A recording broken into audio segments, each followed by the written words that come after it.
Good day, this is aj.farzad with successwithloa.blogspot.com, and you can see most of my posts and videos on my Facebook page.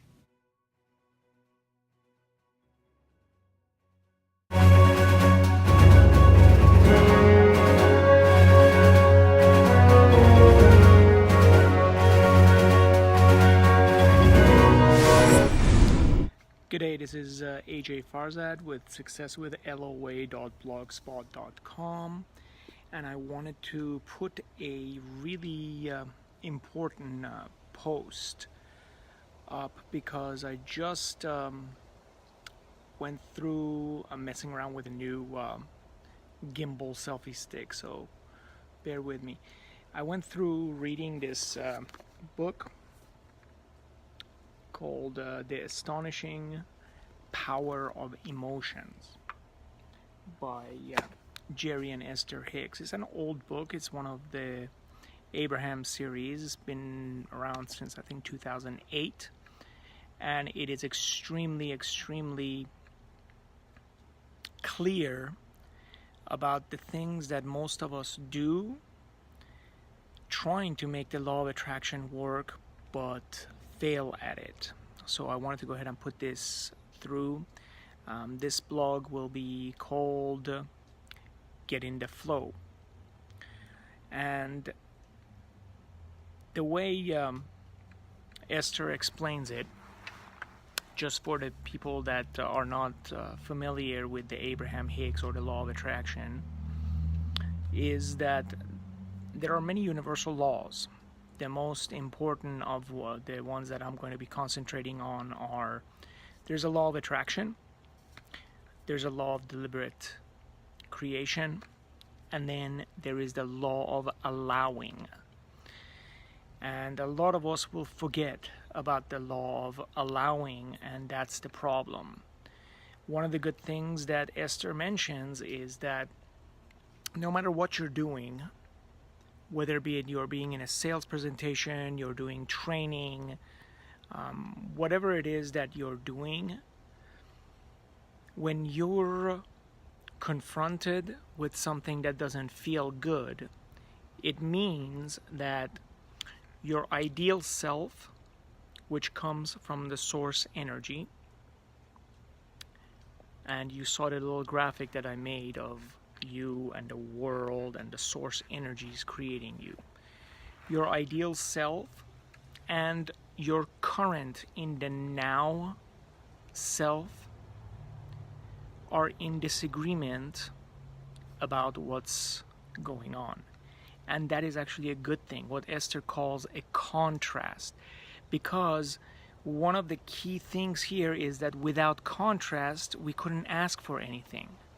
So a lot of people think that it would be so wonderful if everything was hunky-dory, but then you wouldn't be improving anything. It would be stagnant, and universal laws are not stagnant.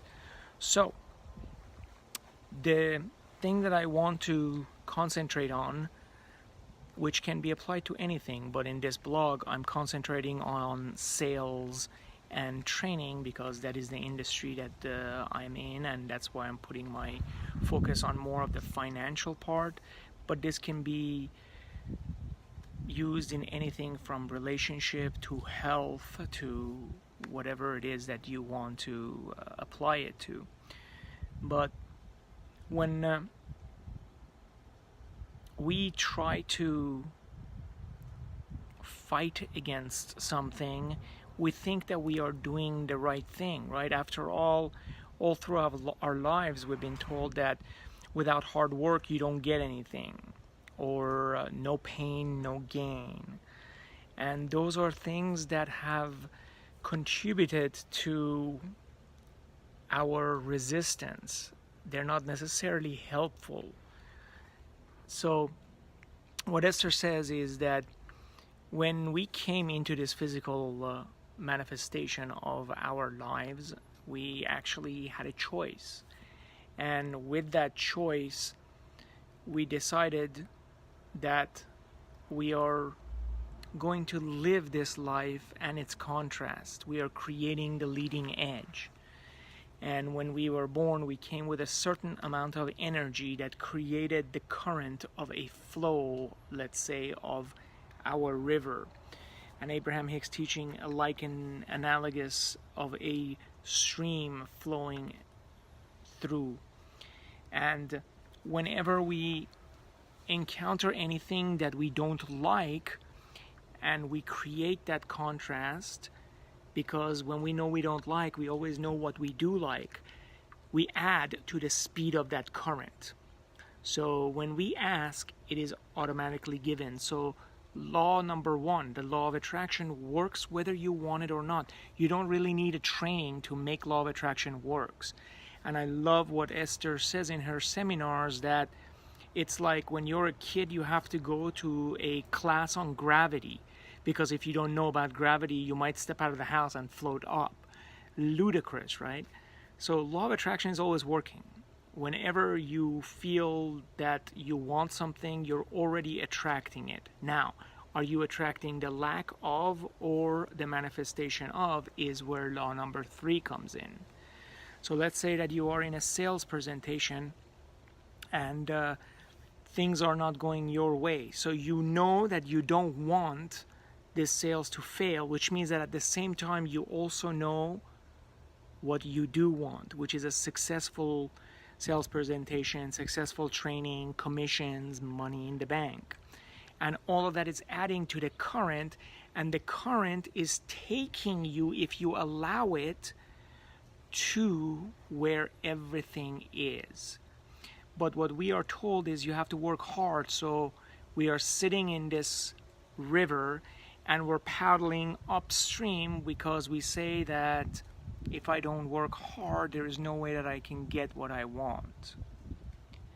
And what the Abraham-Hicks teaching says is that action is important.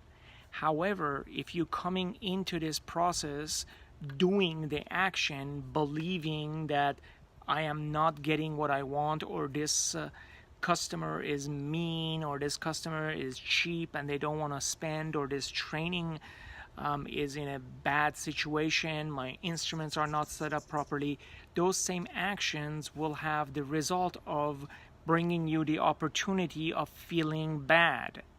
Whereas the exact same action with the feeling of joy and gratitude and appreciation of I'm bringing exactly what my customer need, I can't wait to enjoy this commission, I'm going to have a wonderful time going on vacation with my commission check and all that stuff.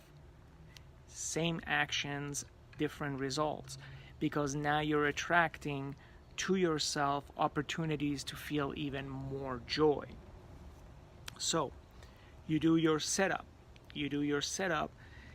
which is your visualization of a successful presentation or a training or a sales call, and you go through the process and you keep track of how you are feeling.